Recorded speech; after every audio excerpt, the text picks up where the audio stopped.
Shalom, selamat pagi saudara-saudara, salam jumpa kembali di dalam doa pagi GKO Cibitung pada hari ini, Sabtu 8 Oktober 2022.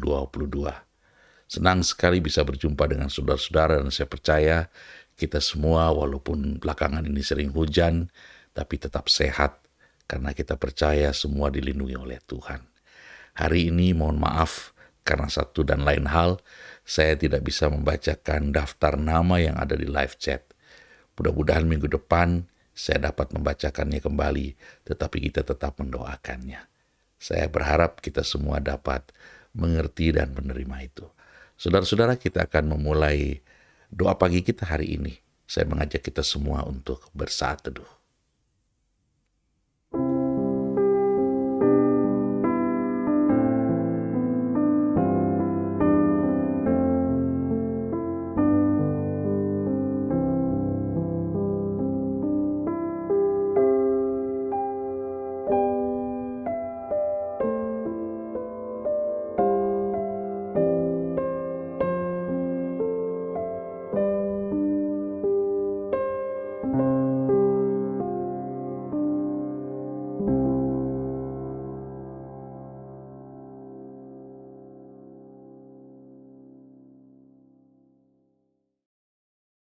Saudara yang saya kasih dalam Tuhan, mari kita memulai ibadah doa pagi kita.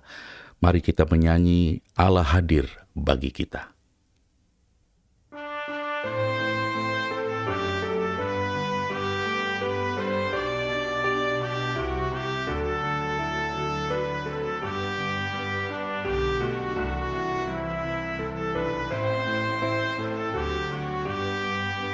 Allah hadir bagi kita dan hendak memberi berkat, melimpahkan kuasa Roh-Nya bagai hujan yang lebat. Dengan Roh Kudus ya Tuhan, umat-Mu berkatilah, perbarui hati kami. Oh curahkan karunia. Allah hadir, sungguh hadir di jemaat-Nya yang kudus. Biar kasih karunia-Nya menyegarkan kita terus. Dengan Roh Kudus ya Tuhan, umat-Mu berkatilah, perbarui hati kami. Oh curahkan karunia.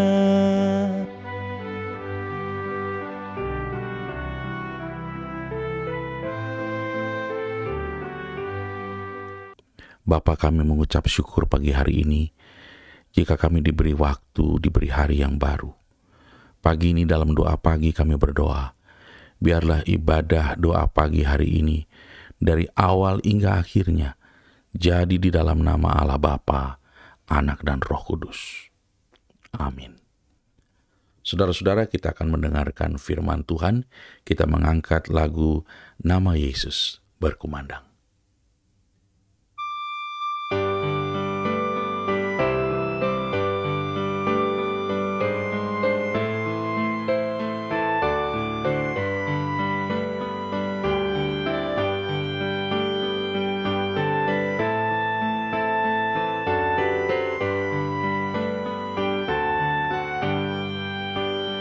Nama Yesus berkumandang di sejarah dunia.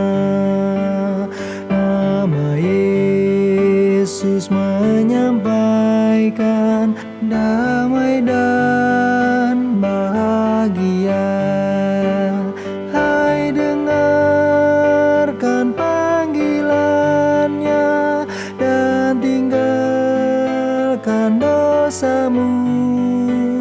Tiap orang yang percaya pada Dia berteduh. Yesus kaulah surya rahmat, kau kobarkan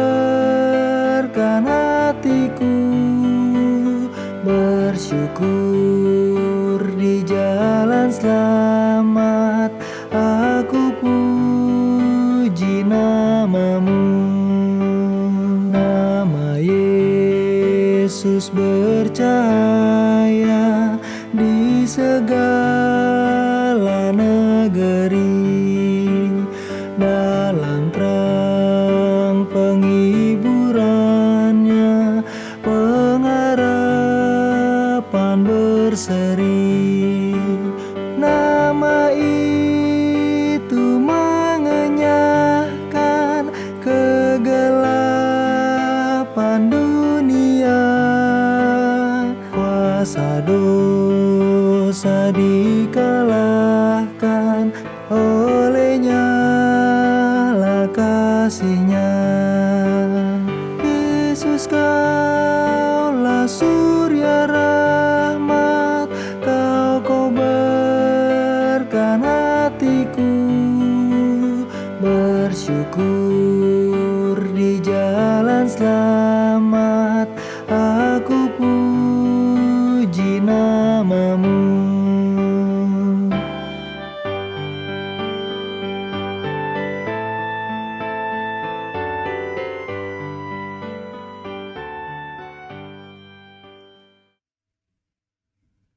Kita berdoa. Bapa, saatnya kami akan mendengar firman-Mu pagi ini. Urapi kami semua ya Tuhan. Kebenaran firman yang kami baca, dimampukan oleh Tuhan dapat kami pahami, dapat kami mengerti. Tolonglah hamba-Mu yang akan menyampaikan firman. Urapi hamba-Mu, mampukan hamba-Mu, menjelaskan sesuai dengan apa yang Tuhan inginkan. Terima kasih Bapa, di dalam nama Tuhan Yesus kami berdoa. Amin. Saudara-saudara, pada kesempatan pagi hari ini kita akan belajar dari teladan Henok yang pembacaan firman-Nya diambil dari Kejadian 5 ayat 21 sampai dengan ayat yang ke-24. Demikian firman Tuhan. Setelah Henok hidup 65 tahun, ia memperanakan Metusalah. Dan Henok hidup bergaul dengan Allah selama 300 tahun lagi. Setelah ia memperanakan Metusalah, dan ia memperanakan anak-anak lelaki dan perempuan. Jadi Henok mencapai umur 365 tahun. Dan Henok hidup bergaul dengan Allah.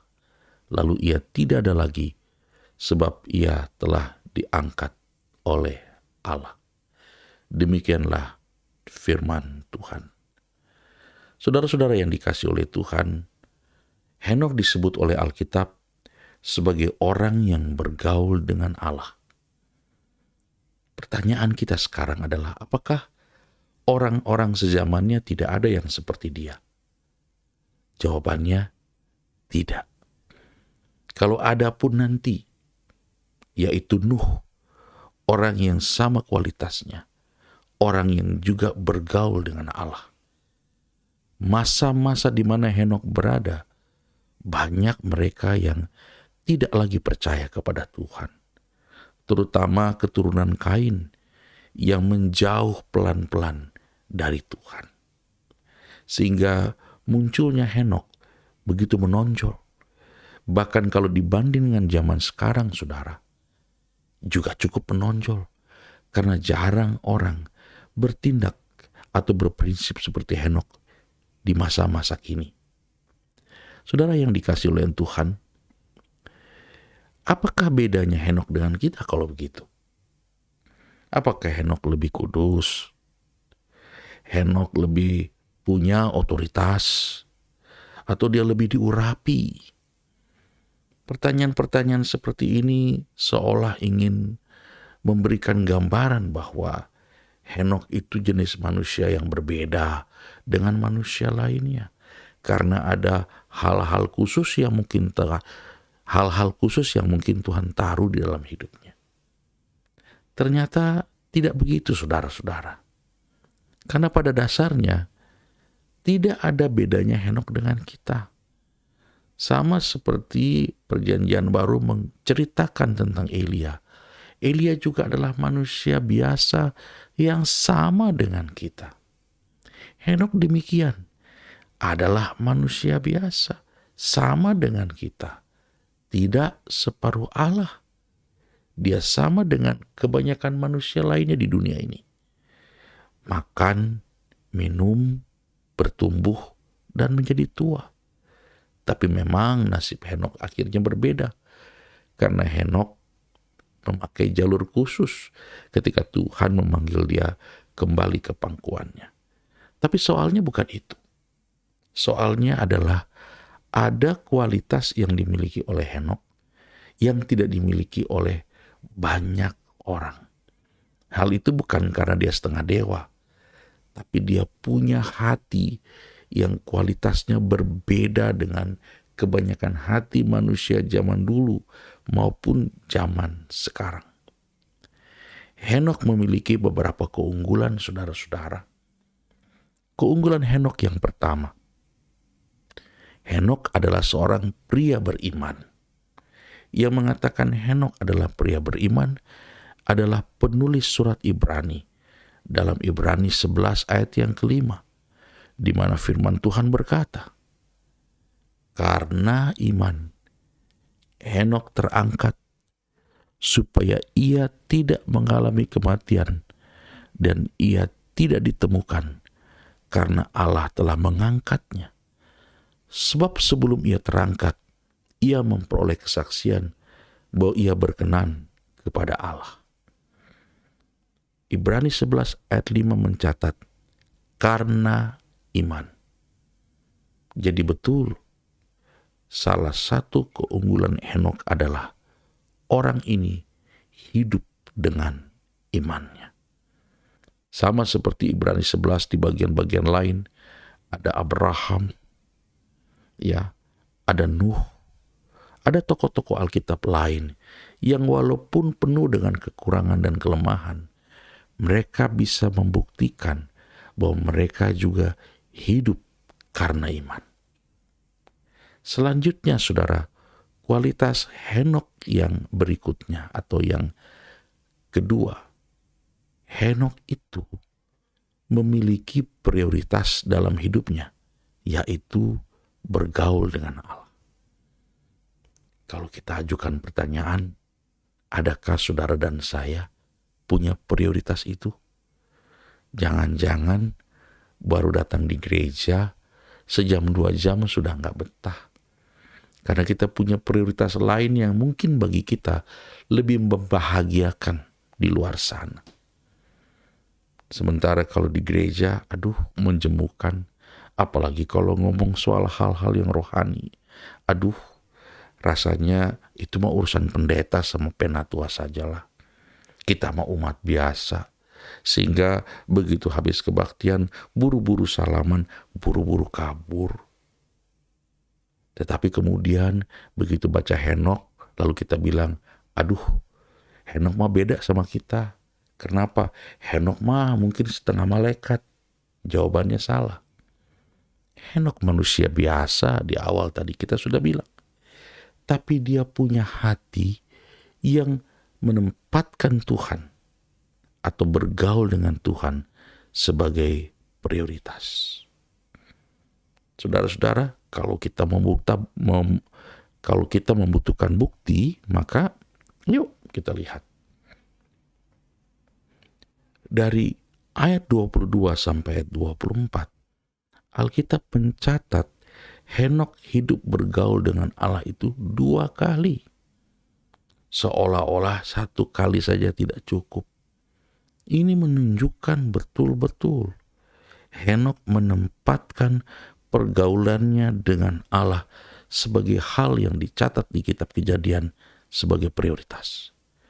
Mungkin kalau Henokh punya kesibukan lain, punya aktivitas lain, punya prioritas lain, mungkin akan ditulisnya. Tapi rupanya penulis kitab Kejadian tahu persis. Ciri khas dari Henokh ini adalah bergaul dengan Allah. Dan itu adalah prioritas hidupnya. Saudara-saudara, apakah bergaul dengan Allah merupakan kesukaan kita? Seharusnya mulai dari hari ini, setelah membaca teladan Henokh, kita mulai menempatkan percakapan kita dengan Tuhan, pergaulan kita dengan Tuhan, tatkala kita melayani Tuhan, harus pelan-pelan kita letakkan sebagai prioritas di dalam hidup kita. Selanjutnya, saudara-saudara, Yang ketiga, Henokh memiliki keunggulan karena ia memiliki sikap yang konsisten dalam bergaul dengan Allah. Kita tentu butuh bukti, bukan? Buktinya ada di dalam Kejadian 5 ayat 22 sampai dengan 24. Secara khusus ayat 22. Disebutkan di situ, Henokh hidup bergaul dengan Allah selama 300 tahun lagi. Jadi saudara-saudara, Henokh bergaul dengan Allah 65 tahun. Tahu-tahu 300 tahun lagi dia bergaul sampai 365 tahun. Dia bergaul dengan Allah. Artinya konsisten. Dia tidak bergaul hari ini, lagi ada maunya, datang cari Tuhan, doa puasa, cari-cari pendeta, cari penatua, ikut aktivitas karena lagi diberkati. Tapi begitu masa-masa sulit, disusah dicarinya. Di kontak-kontak tidak nyaut, WA-nya centang 1. Kenapa? Karena dia bergaul dengan Allah itu tidak konsisten. Dia hanya bergaul dengan Allah saat-saat untung, saat-saat sedang dalam kesulitan dan banyak masalah menghilang. Henokh tidak begitu. Memangnya Henokh hidupnya lurus saja? Tidak, saudara. 300 tahun ditambah 65 tahun. Ya, ada banyak di antara kita yang belum sampai 65. Tapi bergaul dengan Tuhan secara konsisten, kadang-kadang kita mikir-mikir. Jangan heran, saudara, kalau Henokh itu berkenan di hadapan Tuhan. Dia konsisten bergaul dengan Allah tanpa rasa jenuh. Tentu dia punya rahasianya. Dia tentu sudah menemukan kenapa dia suka sekali bergaul dengan Tuhan. Yang berikutnya, saudara-saudara, keunggulan Henokh yang berikutnya atau yang keempat adalah dia memiliki gaya hidup dan sikap hati yang berkenan bagi Allah. Dia gaya hidupnya gak suka-suka. Dia gak cari cara hidup yang menyenangkan dirinya. Tapi dia menyetel diri begitu rupa sehingga hidupnya berkenan bagi Allah. Itu juga merupakan kesaksian Alkitab, bukan kata dia sendiri. Ibrani 11 ayat 5 katakan, karena iman Henokh terangkat supaya ia tidak mengalami kematian dan ia tidak ditemukan karena Allah telah mengangkatnya. Sebab sebelum ia terangkat, ia memperoleh kesaksian, baca baik-baik, bahwa ia berkenan kepada Allah. Oh, ada ya manusia yang terbatas, yang bisa berdosa, yang penuh kekurangan, ya namanya manusia. Tapi dia bisa masuk kepada penilaian Tuhan, di mana Tuhan berkenan kepada Henokh. Nah, saudara-saudara, kuncinya itu terletak pada hati Henokh yang berpaut kepada Tuhan. Dia tidak berusaha memanfaatkan Tuhan untuk membuat dirinya senang. Sebaliknya, dia mengendalikan dirinya begitu rupa untuk menyenangkan hati Tuhan. Dan Tuhan menunjukkan perkenanannya kepada Henokh. Saudara-saudara yang dikasihi oleh Tuhan, kalau begitu, kalau Henokh disebut berkenan kepada Tuhan, beriman kepada Allah, tapi ada kata yang menarik dari awal. Dia bergaul dengan Allah. Apa artinya bergaul dengan Allah itu, saudara? Saat kita berbicara tentang bergaul dengan Allah, kita sedang membicarakan sebuah relasi yang berkualitas antara kita dengan Allah, antara manusia dengan Allahnya. Kalau ditanya relasi kita dengan Allah bagaimana? Jauhkah? Atau akrabkah? Atau kakukah? Atau, aduh, susah digambarkan Pak, rikuh, segen, rasa-rasanya Henok pasti menghormati Tuhan banget. Tapi itu tidak mengurangi rasa keinginannya untuk dekat dengan Tuhan, karib dengan Tuhan, akrab dengan Tuhan. Kenapa bisa begitu? Karena rupanya dari kisah Henok kita bisa mencatat Allah bukan saja layak disembah dan dimuliakan, tetapi dia juga dapat diajak berelasi dengan karib. Jadi kalau ada yang bilang, emangnya Tuhan mau bergaul sama saya? Emangnya Tuhan mau karib-kariban dengan saya? Jawabannya, ya. Allah justru kepingin manusia dekat dengannya. Dan Tuhan dekat dengan manusia. Dan hubungannya berkualitas. Itulah sebabnya di dalam Alkitab ada beberapa tokoh di samping Henok yang takut akan Tuhan, yang bergaul atau yang berelasi dengan Tuhan secara karib. Nah, saudara-saudara, berarti bukan cuma satu orang aja yang bisa. Rupanya ada beberapa orang di dalam Alkitab yang memiliki keakraban dengan Tuhan dalam relasi mereka. Saudara-saudara yang dikasihi oleh Tuhan, sekali lagi, pada dasarnya Allah menginginkan sebuah relasi yang akrab. Dari Allah kepingin itu. Namun yang menjadi soal adalah manusianya. Apakah manusianya mau akrab dengan Allah? Saudara-saudara, beberapa minggu yang lalu, Pendeta Nusliur pada saat ibadah malam puji dan doa mengangkat tema God Distancing yang berbicara tentang orang-orang yang menjaga jaraknya dengan Tuhan. Biasanya orang-orang yang menjaga jarak dengan Tuhan pasti sedang bikin masalah. Atau ada dosa yang terselip yang membuat orang-orang ini segan mendekati Tuhan atau takut mendekati Tuhan.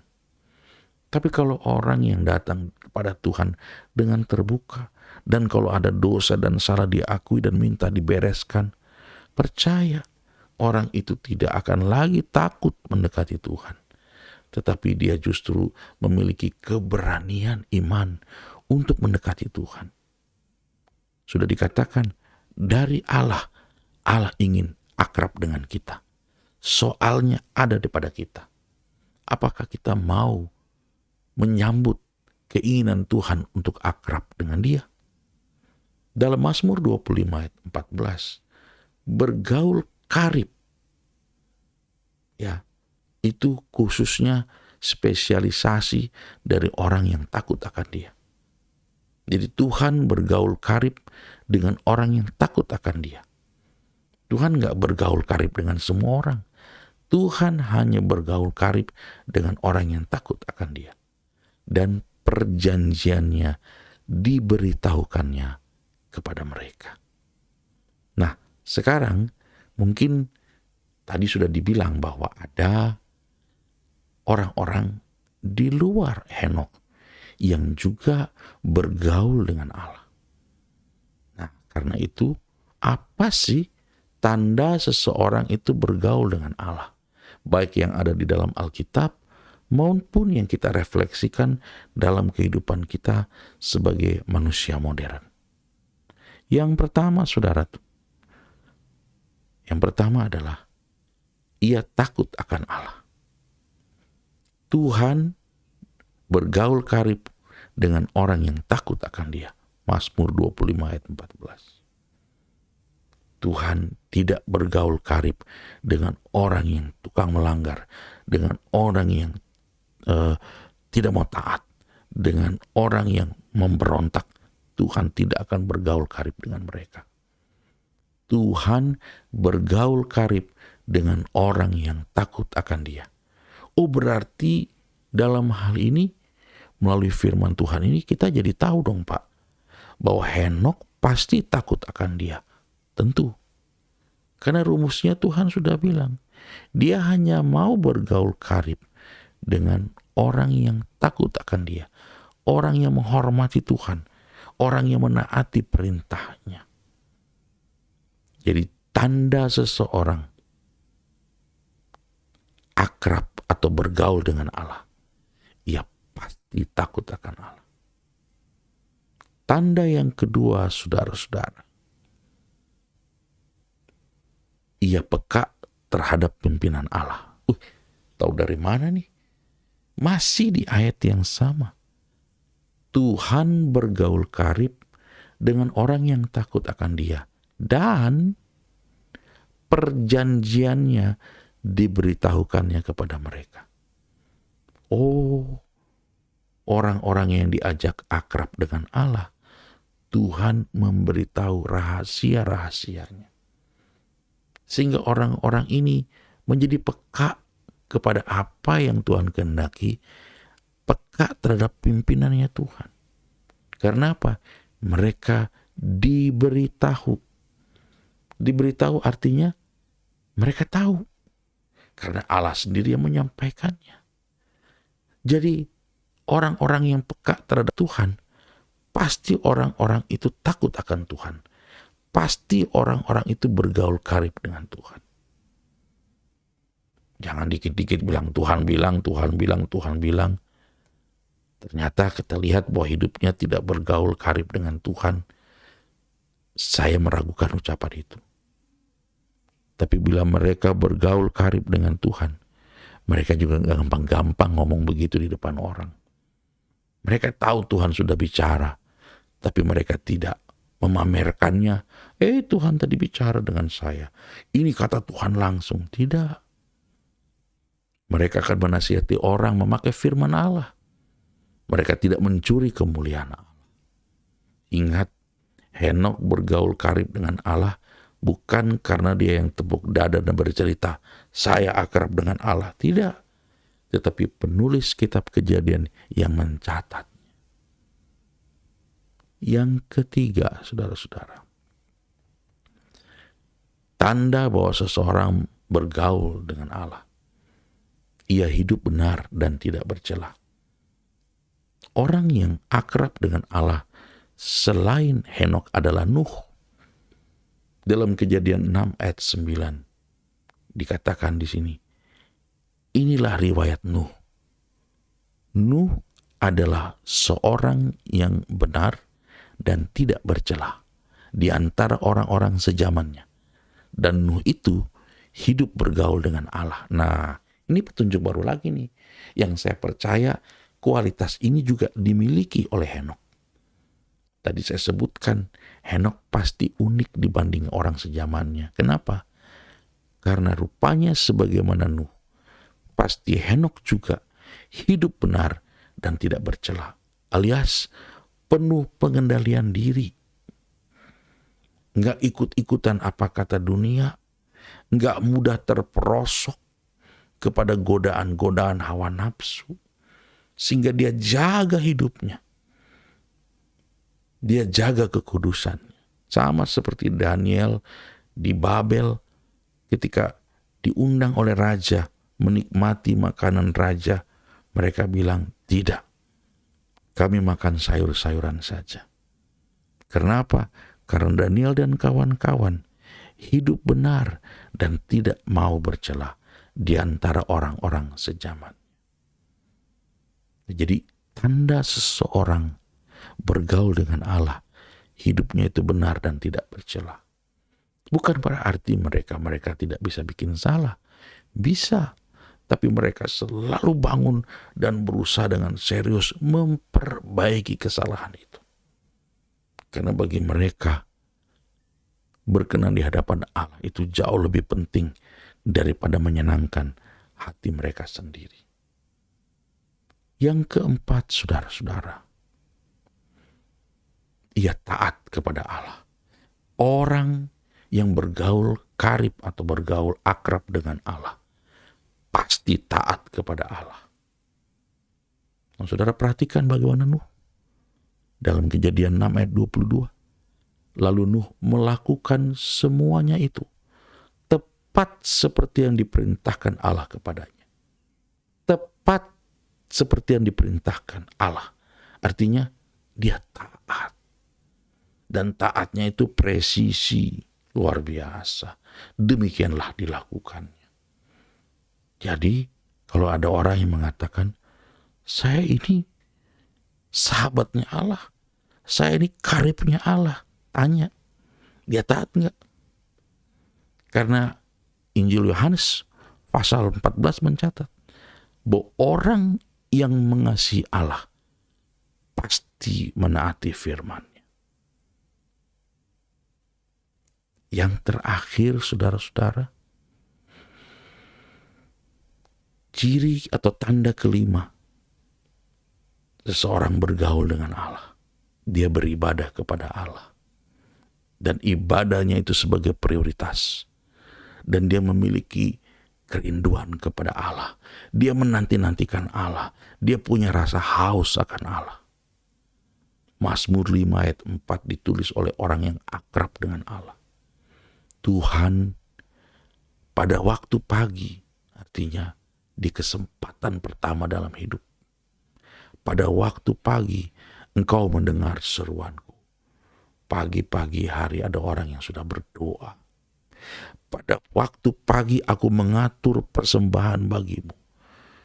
Pagi-pagi ada yang sudah mempersembahkan korban persembahan pujian untuk kemuliaan nama Tuhan. Dan aku menunggu-nunggu. Pagi-pagi sudah ada yang ngajak Tuhan berkomunikasi.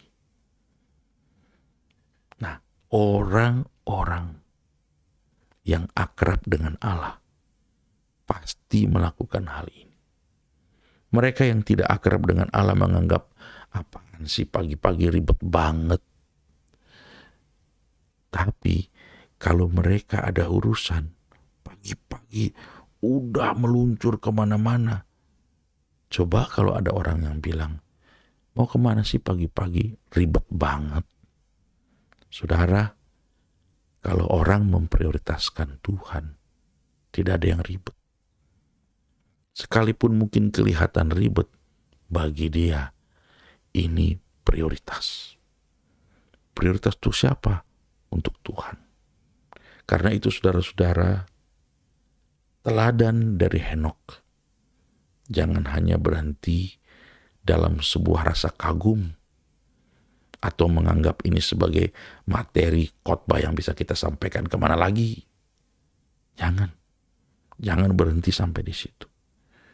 Mari saudara dan saya sama-sama kita sepakat menjadikan teladan Henokh ini mendorong kita semua menjadi pribadi-pribadi yang akrab dengan Allah, yang bergaul dengan Allah, dan hidup berkenan kepada Allah.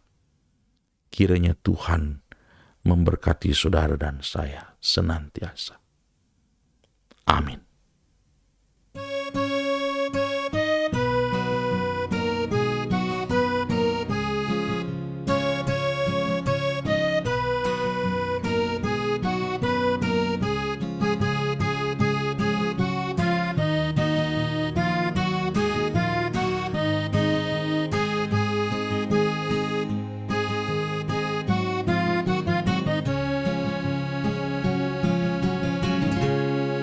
Tuhan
Miskin dan kaya tiada bedanya, Tuan dan hamba sama taranya.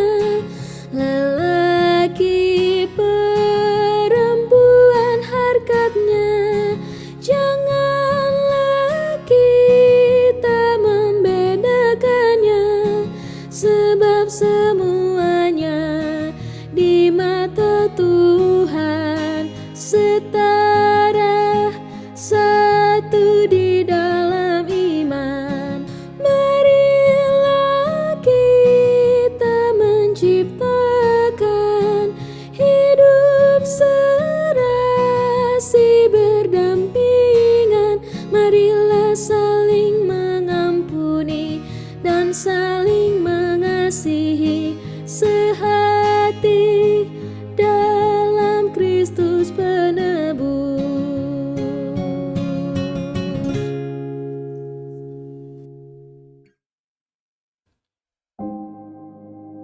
Bapa, kami mengucap syukur pagi hari ini dari firman Tuhan yang mengajarkan kepada kami sebuah keakraban dengan Tuhan melalui teladan Henokh. Ajar kami Bapa agar kami tidak lagi terus-menerus menjaga jarak kami dengan Tuhan. Sebaliknya kami makin hari makin rindu bergaul karib dengan Tuhan. Terima kasih buat firman-Mu. Pagi hari ini ketika kami berkumpul secara virtual, kami berdoa ya Tuhan untuk pos pelayanan Cilengsi. Kami berdoa untuk Pendeta Marta Hulina bersama dengan rekan-rekan Penatua bisa bekerja dengan sebaik mungkin, mendapatkan jiwa-jiwa yang baru, sehingga kerinduan anak-anak-Mu dan kerinduan kami semua, agar pos pelayanan Cilengsi didewasakan, dapat terbuka jalannya. Kami percaya kuasa-Mu, Engkau sanggup melakukannya Tuhan. Kami berdoa untuk saudara-saudara kami yang sakit.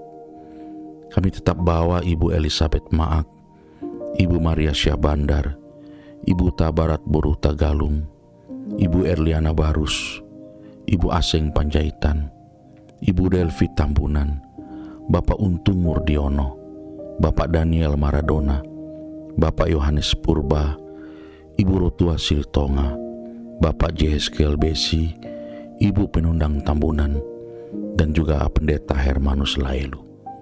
Dalam kuasa-Mu Engkau menjaga, Engkau melindungi, Engkau menjamah, Engkau menyembuhkan mereka di dalam nama Tuhan Yesus, nama yang berkuasa dan menyembuhkan itu. Terima kasih Bapa.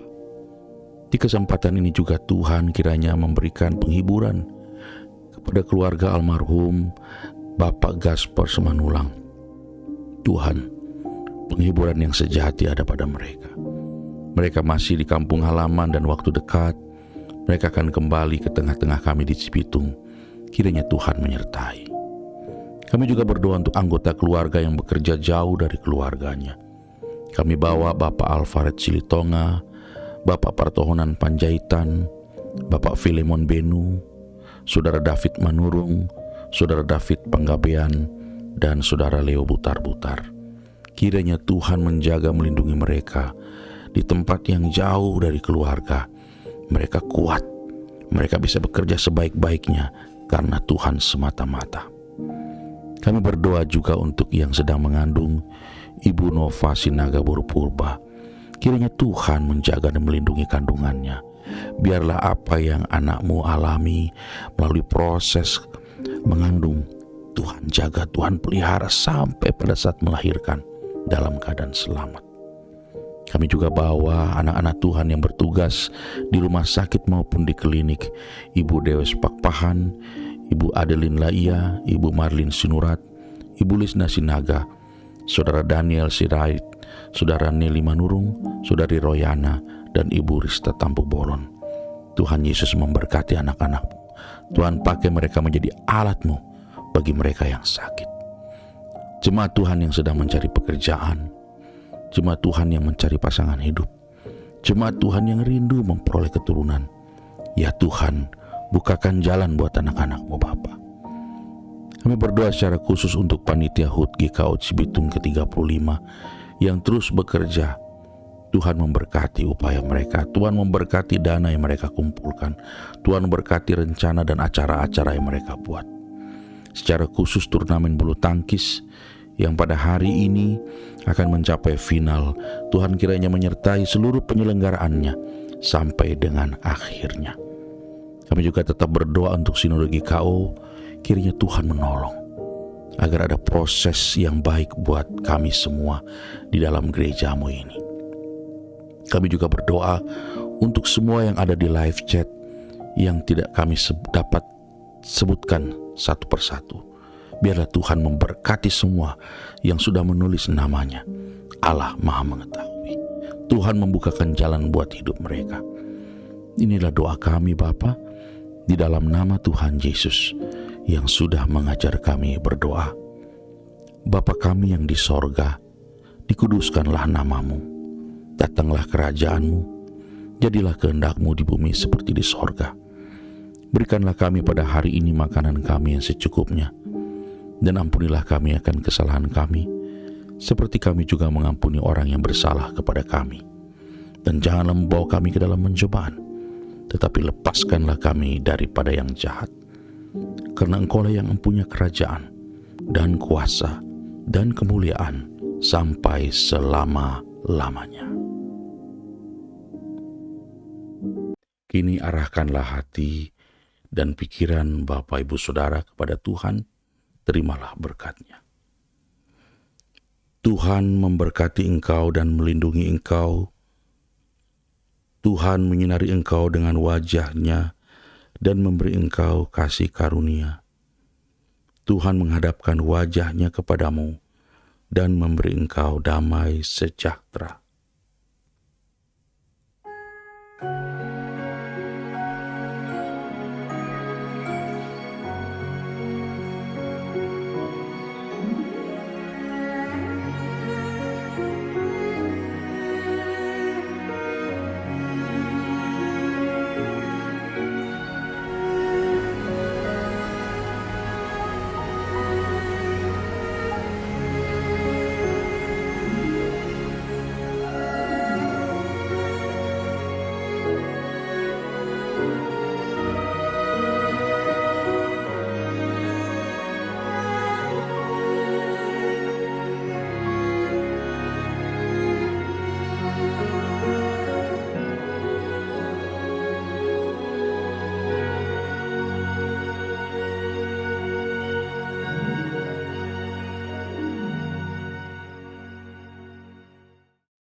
Ibu bapak saudara yang dikasihi oleh Tuhan, pada hari ini turnamen bulu tangkis akan memasuki semifinal dan final.